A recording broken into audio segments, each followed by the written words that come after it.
Bienvenidos. Vamos a continuar con nuestra unidad de aprendizaje 3. En esta oportunidad, como les había mencionado en la sesión anterior, nuestra unidad está conformada por 3 sesiones. La sesión 8, la sesión 9 y la sesión 10. Hemos culminado ya la sesión 8, donde comentamos sobre el proceso de comunicación y sus elementos básicos. Si ustedes recuerdan, hablamos sobre el emisor, el receptor, el mensaje, el canal, el código. Y algo que era más importante en todos estos elementos, el tomar en cuenta la retroalimentación o el feedback, el retorno del mensaje, para asegurarnos que el mensaje haya llegado tal cual el emisor ha querido manifestar o transmitir sus ideas. El otro tema que trabajamos en la sesión 8 fue también el análisis transaccional, que es una teoría psicológica creada por Eric Berner. Él es un psiquiatra, médico psiquiatra, que nos habla sobre los 3 estados del yo, ¿no? Nos ubicamos y la idea era un poco reconocer en qué estado del yo las personas nos comunicamos. Normalmente cada persona tiene un estado que domina a los otros 2 estados, ¿no? O a veces los estados se van entrelazando, en algún momento se presenta uno, luego viene otro estado, ¿no? Entonces, en este punto, la conclusión que llegamos era que es necesario saber identificar el estado para nosotros manejarnos en el mismo nivel, lo que se llama una transacción complementaria. Y dijimos que la mejor transacción complementaria es la de tipo el yo adulto con el yo adulto, ¿no? Y ese es el mejor nivel de comunicación donde las personas logran entenderse, comprenderse y llevar unas adecuadas y armoniosas relaciones humanas. Muy bien, el día de hoy vamos a continuar y vamos a desarrollar la sesión 9. Esta sesión 9 tiene que ver con los estilos de comunicación y también vamos a desarrollar las habilidades de comunicación asertiva. ¿Qué es lo que se refiere cuando hablamos de estilos de comunicación?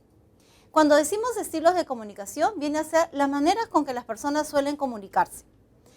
De alguna manera, las personas hemos aprendido, porque en realidad la comunicación es un comportamiento aprendido. Nadie nació sabiendo ya comunicarse, ¿no? Uno aprende el idioma y aprende también la forma como se comunica. Este aprendizaje puede ser modelado por alguno de los padres. Uno aprendió, por ejemplo, un estilo determinado porque tuvo el predominio de alguno de los padres, que uno siguió el modelo de ellos, o fue un aprendizaje que lo obtuvo a lo largo de su vida, ¿no?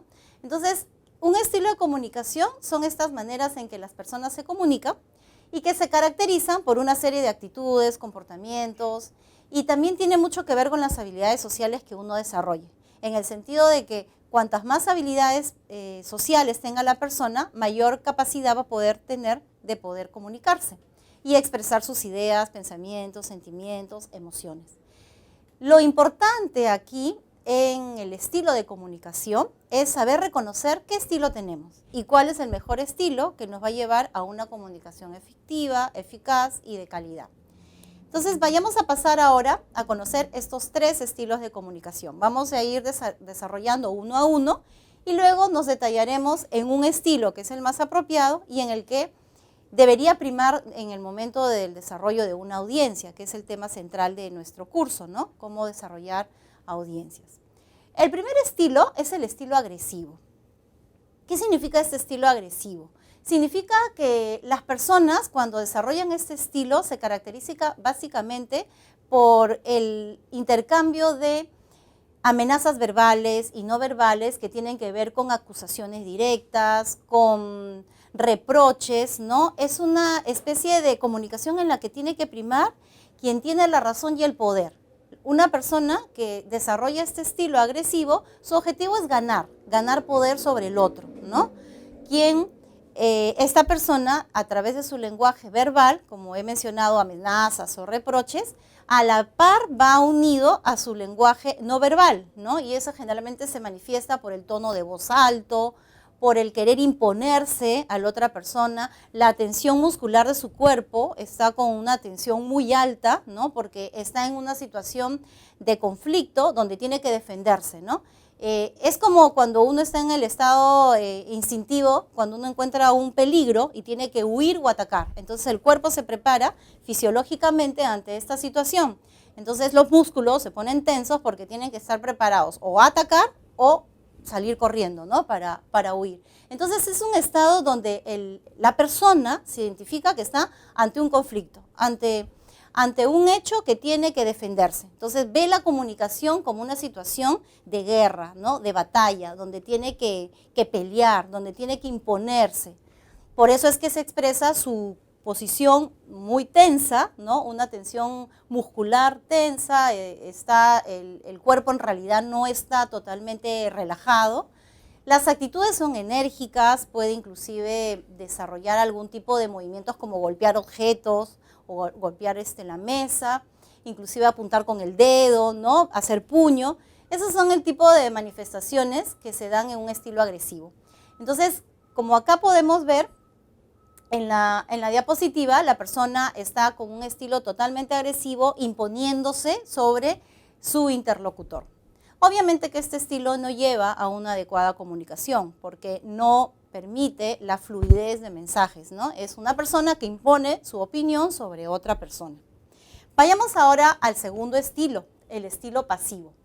¿Qué significa el estilo pasivo? Es todo lo contrario al estilo agresivo, ¿no? Mientras que en el estilo anterior la persona se imponía, expresaba, no solo verbal, sino también no verbal, en el estilo pasivo, por el contrario, se caracteriza por una inhibición total, tanto de verbalizaciones como de expresiones corporales, ¿no? En este caso, la persona se mantiene callada, no dice nada, no expresa ninguna emoción, ningún sentimiento, ninguna idea, ¿no?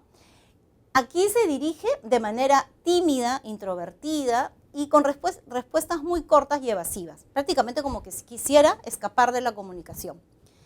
En este estilo, el objetivo en realidad es limitar la comunicación. Si en el anterior el objetivo era demostrar el poder sobre las personas, llegar a ganar, perder, en este estilo lo que el objetivo busca es limitar la comunicación, que no haya comunicación. ¿Y cómo se expresa, no? A través del lenguaje no verbal. Se expresa por poco contacto visual. Normalmente las personas que manifiestan este estilo pasivo evitan la mirada del interlocutor. Su voz es muy bajo, casi ni se le escucha, y su expresión corporal es de mucha inseguridad, ¿no? Entonces es, como mencionaba, totalmente diferente al estilo anterior. Ese es el estilo pasivo. Y ahora tenemos al estilo asertivo, que vendría a ser el equilibrio entre un estilo agresivo y un estilo pasivo. Tendríamos el equilibrio, que es el estilo asertivo. ¿Qué significa o cómo se caracteriza un estilo asertivo? Un estilo asertivo se caracteriza porque las expresiones de sus opiniones se realizan de manera directa, clara, ¿no? Y lo más importante, que hace defender sus derechos propios. Pasamos a un ejemplo. Imaginémonos que nosotros estamos en la cola del cine para comprar las entradas, ¿no? Entonces estamos ubicados en la cola y de pronto viene una persona queriéndose, como quien dice, meterse a la cola, ¿no? Entonces se pone justo delante de nosotros. ¿Cómo actuaríamos nosotros, no? Pongámonos en esa situación y dirían, bueno, ¿cómo actuaría yo si alguien viene y se pone delante mío sin hacer la cola? Una persona podría decir, bueno, no, esa persona se ha colado, entonces yo le digo de manera fuerte, de manera enérgica, que se retire de la cola, ¿no? Y eso podría generar inclusive hasta un conflicto. Ese sería el estilo agresivo, ¿no? Cuando alguien viene y de frente le increpa, ¿no? Le grita y puede inclusive hasta amenazar, insultos, y eso puede llegar hasta mayor conflicto. Ese sería el estilo agresivo.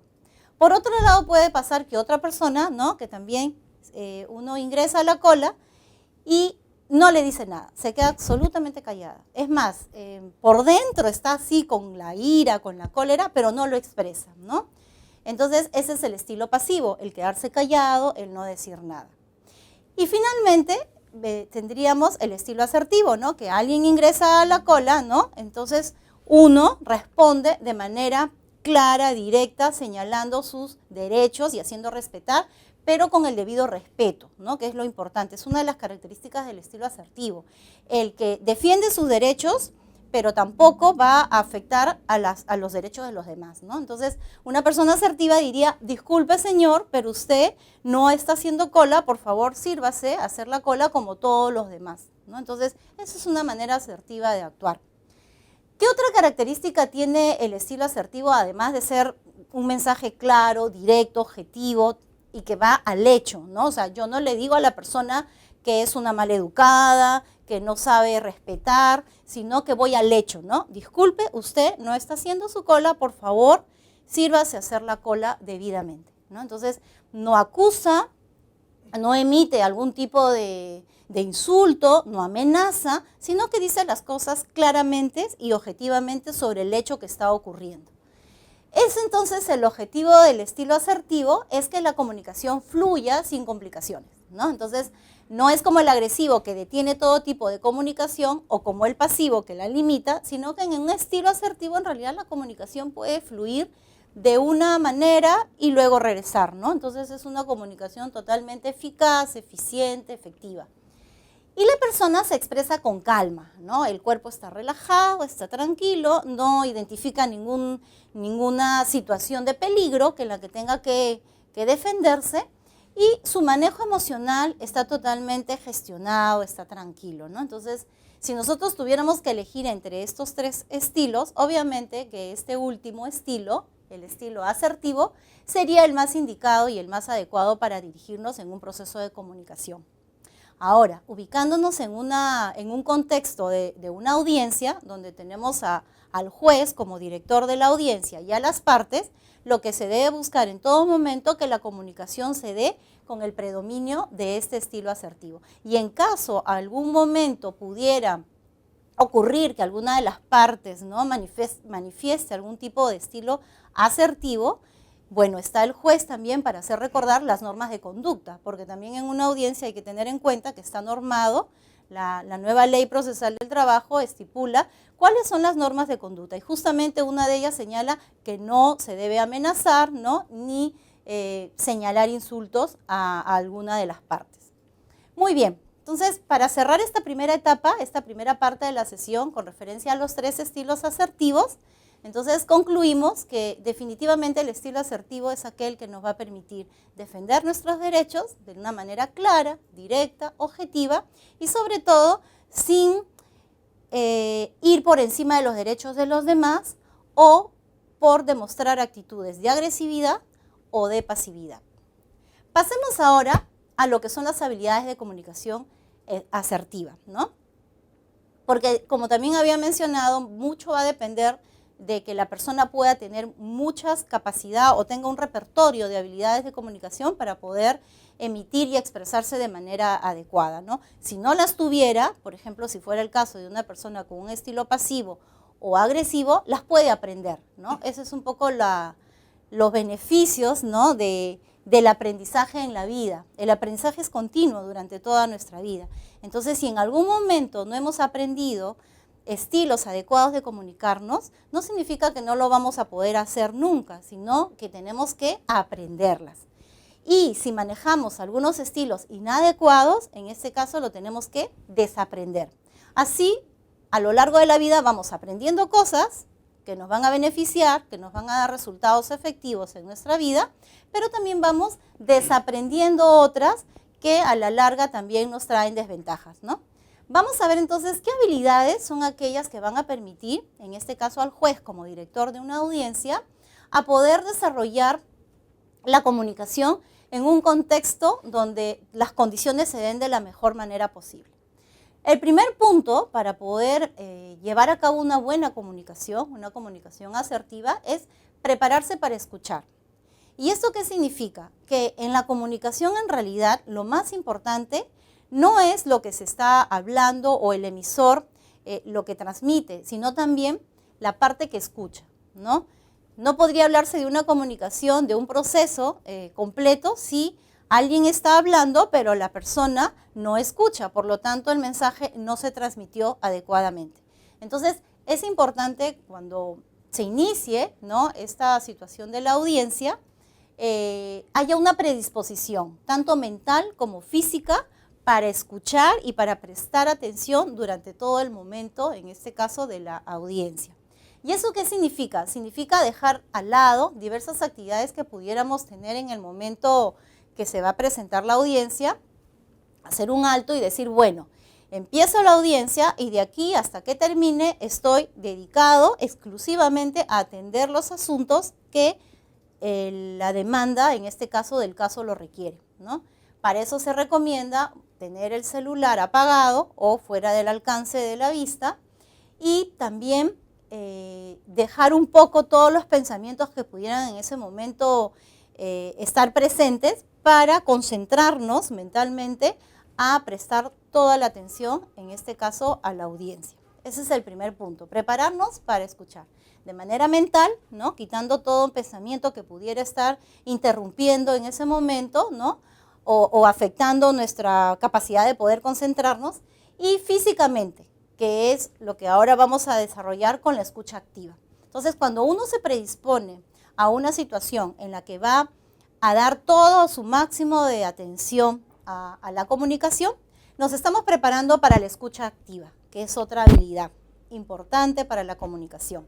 ¿Qué significa la escucha activa? Significa escuchar atentamente a la persona que nos está hablando, al emisor o al interlocutor, pero no solamente en lo que dice el emisor, sino también en cómo lo dice. O sea, escuchar verbalmente, ¿no? Sus expresiones verbales, pero también las expresiones no verbales, que son a través de su mensaje corporal.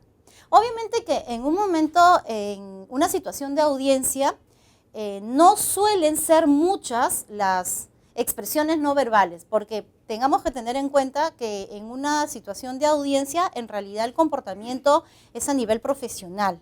Entonces, como que no cabe la posibilidad de que haya muchas manifestaciones emocionales, porque en realidad la expresión no verbal, quizás algunos hemos escuchado que dice mucho más el cuerpo, ¿no?, que las palabras, pero eso sucede cuando son mensajes emocionales, ¿no? Pero en el caso de una audiencia, en realidad, donde se transmiten hechos, datos, informaciones, supuestos legales, temas jurídicos, en realidad muy poco es la parte emocional que pudiera estar tomando el primer plano, ¿no? En este caso de los mensajes. Pero si llegado ese caso ocurriera, lo que tendríamos que hacer ahí es solicitar a las partes que mantengan la calma y dirigir la comunicación hacia un estilo asertivo, ¿no? O sea, porque si se llega a un estilo agresivo es donde ya se están exacerbando las emociones, ¿no? Entonces, la escucha activa significa que vamos a prestar atención mucho a lo que se dice, a la parte verbal, también a la parte no verbal, para tratar de ir conduciendo en todo momento la audiencia hacia este estilo de comunicación asertiva.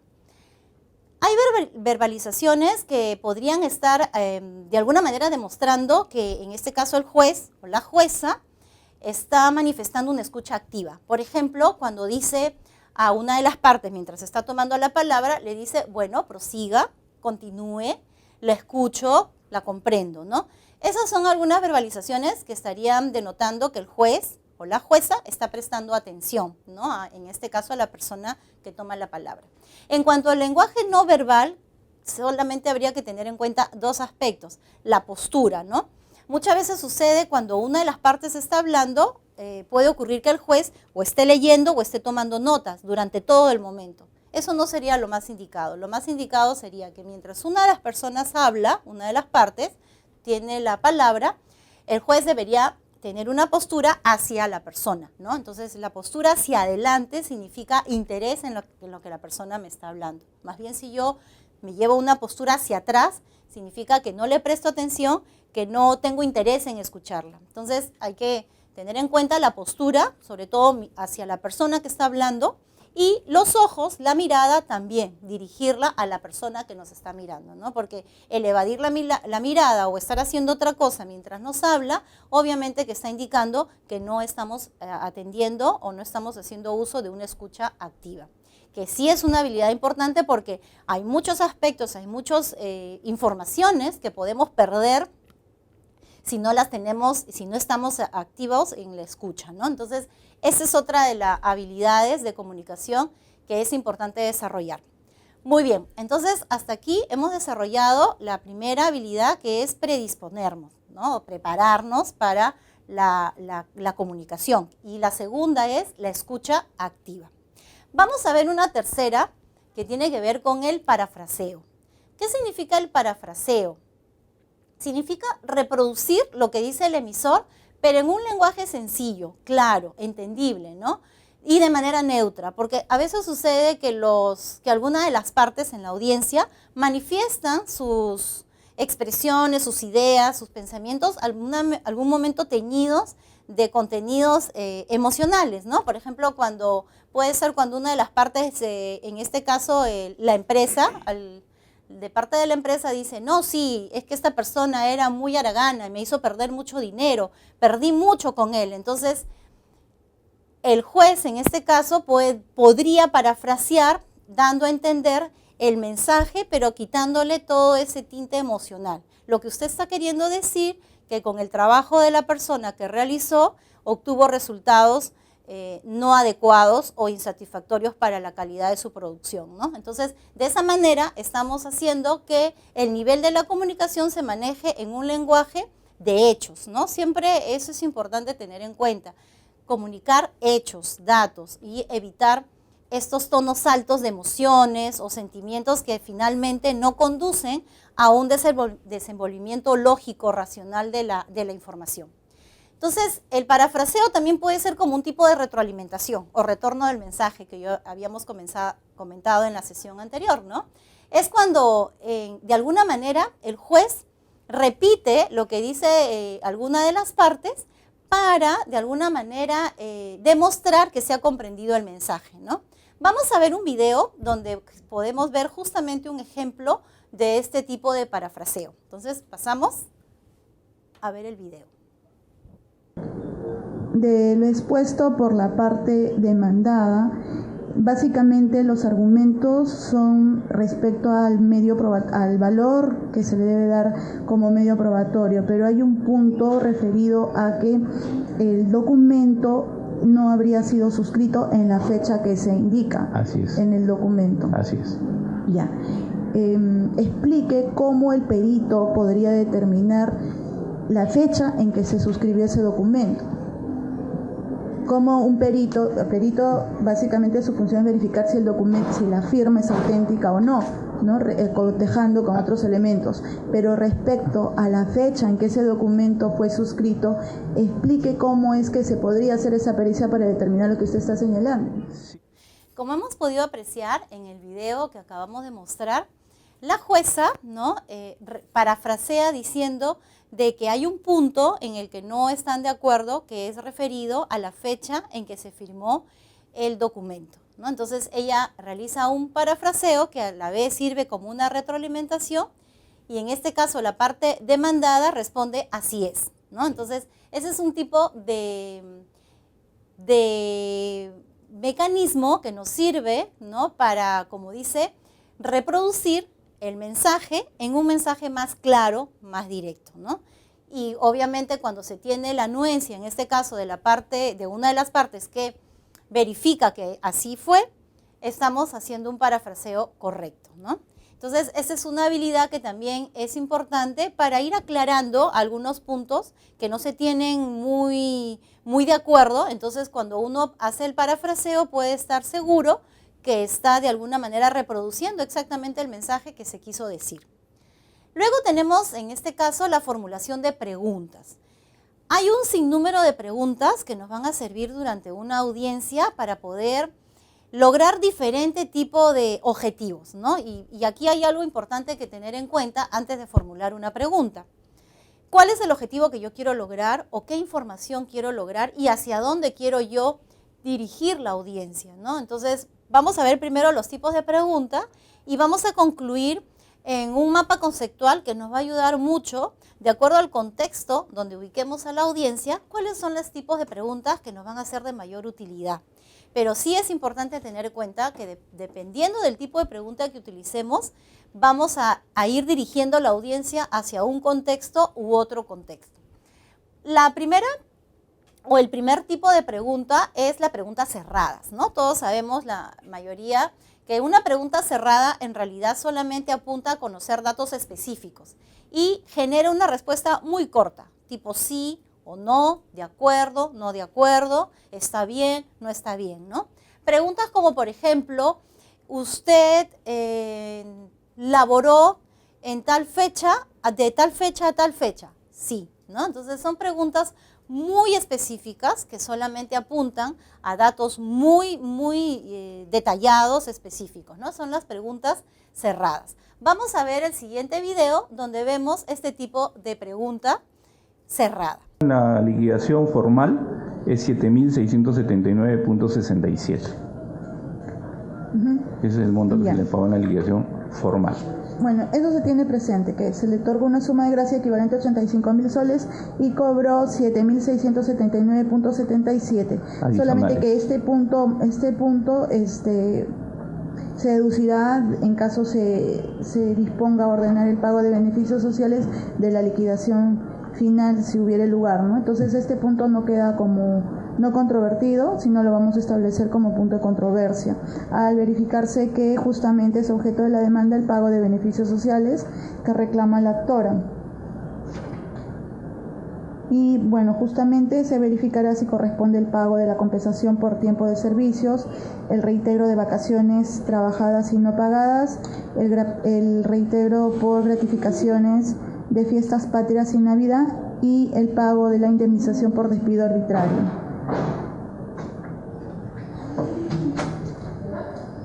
Más el pago de intereses legales, costas y costos del proceso. Eso se verificará al momento luego del debate argumentativo y probatorio, la conclusión del debate argumentativo y probatorio.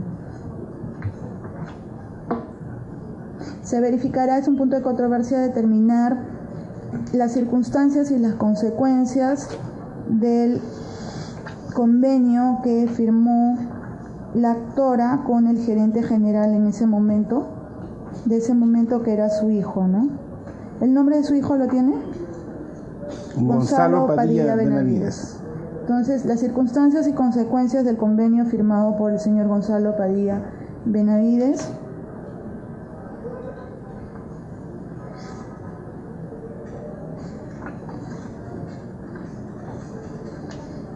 Y verificar si el cese de la actora se produce conforme a ley, conforme a las reglas o las disposiciones que regulan el derecho laboral. ¿Algún punto de controversia adicional que desee agregar la parte actora? No, está conforme, doctora. ¿La parte demandada? Conforme. Bueno.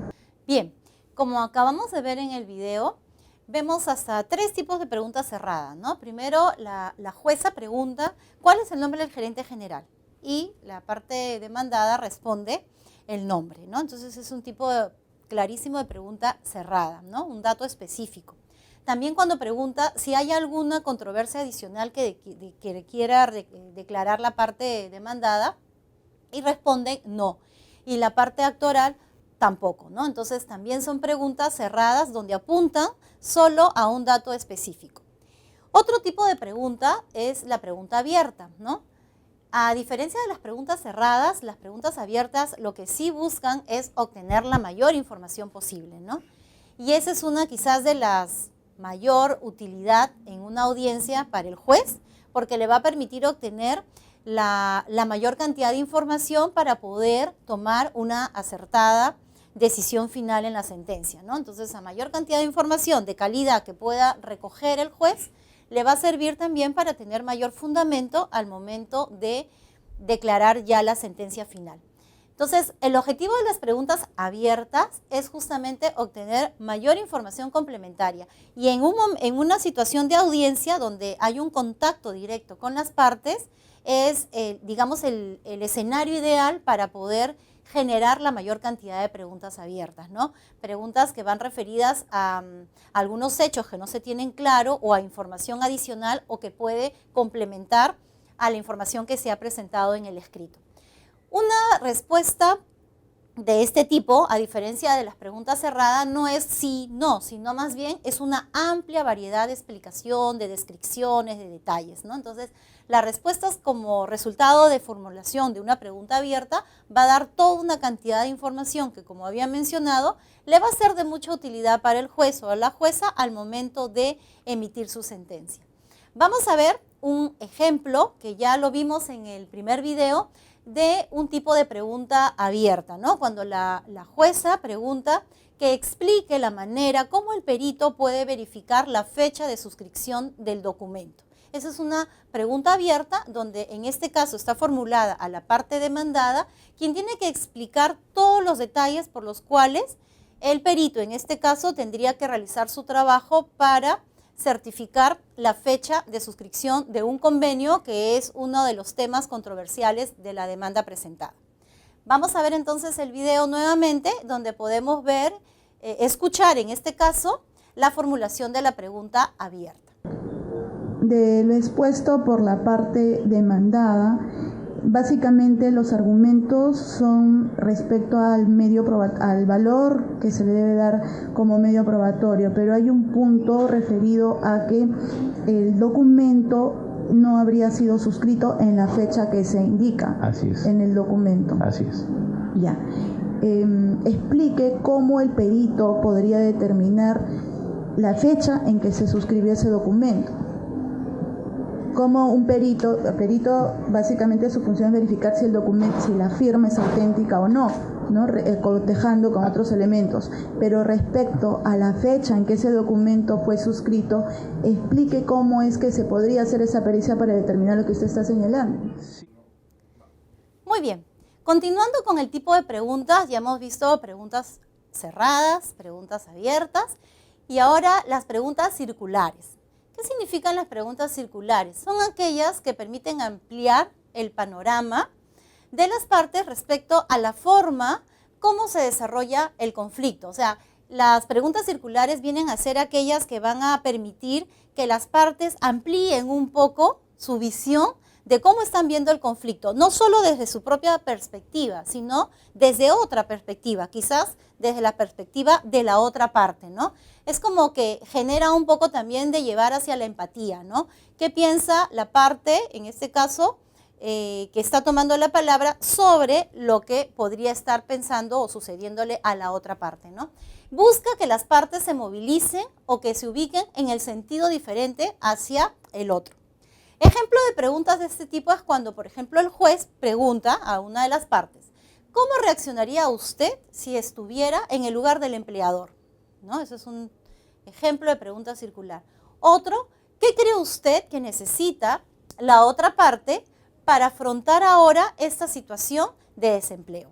¿No? Entonces, si nos damos cuenta, en realidad el objetivo de estas preguntas es ampliar la perspectiva que una de las partes tiene para un poco ver y desde el punto de vista de la otra parte, ¿no? Otro tipo de preguntas son las preguntas reflexivas, ¿no? Que también se suelen utilizar para que las partes reflexionen y evalúen las consecuencias a corto y a largo plazo de lo que pretenden lograr, ¿no? Se invita en este caso a las partes a reflexionar sobre sus posiciones. Y más que todo, una de la manera que puede ayudar también a la reflexión es porque se informa también a las partes de las consecuencias que podría dar el llevar a cabo un tipo de procedimiento, ¿no? Entonces, en este tipo de preguntas lo que se busca justamente es que las partes reflexionen, ¿no? ¿Qué podría, las consecuencias que podría llevar a cabo si continúan manteniéndose en la posición en la que están? O quizás puede llegarse a un acercamiento, ¿no? En cuanto a las posiciones. Vamos a ver ahora un video también donde se ve un ejemplo de estas preguntas reflexivas. Preguntando a la parte demandada si ratifica que el hecho de que el señor, la parte demandante, ha laborado para la empresa OCAR y no para su empresa. Sí, claro. En este estado, con las facultades conferidas por ley al juzgador y teniendo en consideración tanto lo vertido y sustentado oralmente por la parte actora, así como por la parte demandada respecto de su contestación de demanda, el juzgado advierte que resulta necesario efectuar un saneamiento de la relación jurídico-procesal, obviamente teniendo en cuenta que en caso de que se encontrase cualquier acto fraudulento de falsedad o mentira en la presente causa, ha de imponerse la multa correspondiente a la parte que corresponda. por lo que se emite la resolución de saneamiento en esta etapa respecto de la redacción procesal con relación a las pretensiones demandadas y con relación al derecho material sustancial del que derivan las pretensiones en materia de proceso. Por tanto, se emite la presente resolución.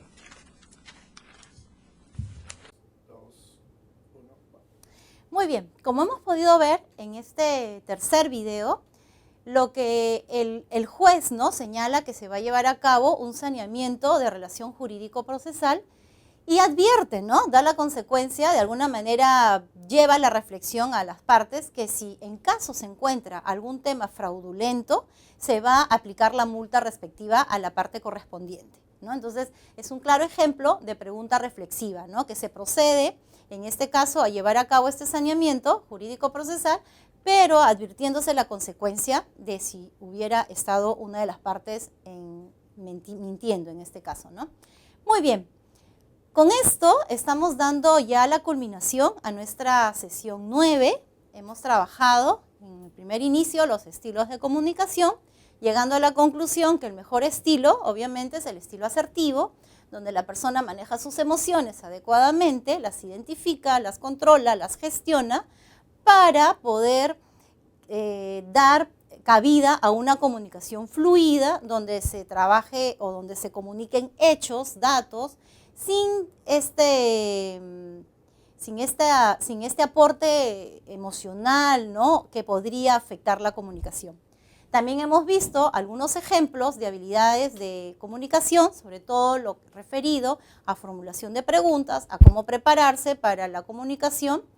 Y finalmente, dar a conocer que las preguntas, en realidad, cuando uno las formula, deben tener bien claro el objetivo que se busca, ¿no?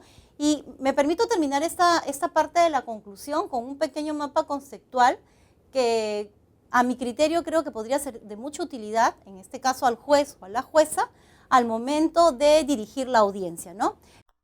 Finalmente, a manera de conclusión, es de importancia distinguir en qué contexto se desarrolla la audiencia del proceso laboral.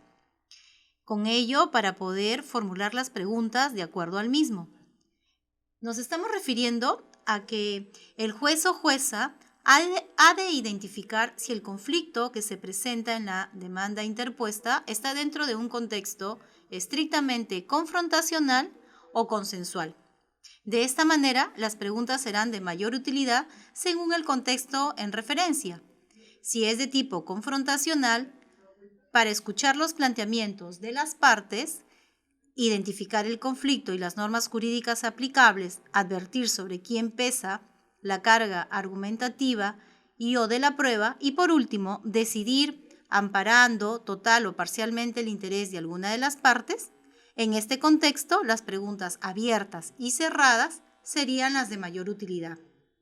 Mientras que, si es de tipo consensual, en el cual se busca acercar posiciones entre las partes y persuadirlas acerca de la conveniencia de lograr algún tipo de acuerdo por propia voluntad, para este contexto, las preguntas de tipo circulares o reflexivas serían las más convenientes de formular.